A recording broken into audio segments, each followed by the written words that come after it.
Kabalo mo unsa na siya? Ang tawag daw na sa English is mushroom. So, yung na sila dito magbuhat. Ilahang pakitunta nila. Unsaon nila pagluto sa ilahang mushroom sinigang. Ayan. So, excited ko.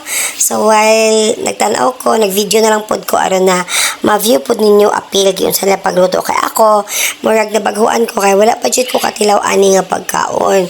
So, nakatilaw ko mayon ani katumang forma, lahi man siya forma kato sa Jollibee bitaw, kato siya. But this time, yun na rin siya pagluto. So, na-excited ko nga makikain sa ilang pamahaw. Ayan. So, di lang basta-basta nakikain. As in, daghang gikain. Gigutom ang person. So, atong gilantaw, mura lagi siya giadobo pagluto, no? So, as usual, gigisa ang lamas, katong bombay. Actually, ako nakita bitaw siyang pagluto niya, no? Kay, yun na niya ang paminta o gisa. Yun na din sila magluto. And then, tangan niya, of course, mga panakot, whatsoever, mga pampalasa, mga soy sauce, mga oyster sauce, tanang mga sauce, ayan, napay bitsinda, kompleto, napay magsasarap, gabutan pa siya kagay nakabantay ko. So, ako na gining gi-expect nga lamig, ini siya, no? Pero, usa kong panahon mo siya sagbot, no? So anyway, so dagan aside ato sila sudan na sa isda kasi karne. And nindot po yung palibot, no, refreshing and relaxing, no, ngani. So actually na ako diri naduduaw lang ko daani kinaay. Gisugo akong banas ako So mo na nakita sila po may pamahaw daani. So excited na ako nga maluto ang iluto nila kay makikain ako. So, mo na rin siya ang resulta sila luto.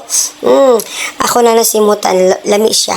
Pero, mas lahi mo ito, matilawan na ito, no? So, unya, later part, may balaan ninyo ang unsay lasa. Ayan, dali kagigutom na ko. So, okay po lang pagluto sa rice. Okay kay sa ko, sa kong standard, dili lataon. Hindi na sila pinirito na karne, na ito nga isda.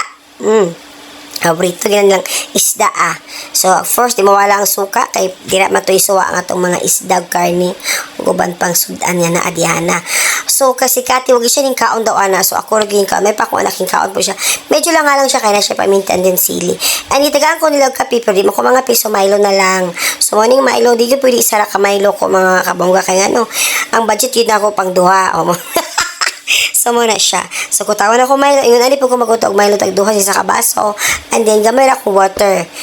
Para lamig jud kay siya. Di na kanilag sugar or whatsoever nga mga sweetener. And then, kainan time. Maura to. So, ako kasulti lamig jud siya. And thank you kaayo, Sir and Kathy.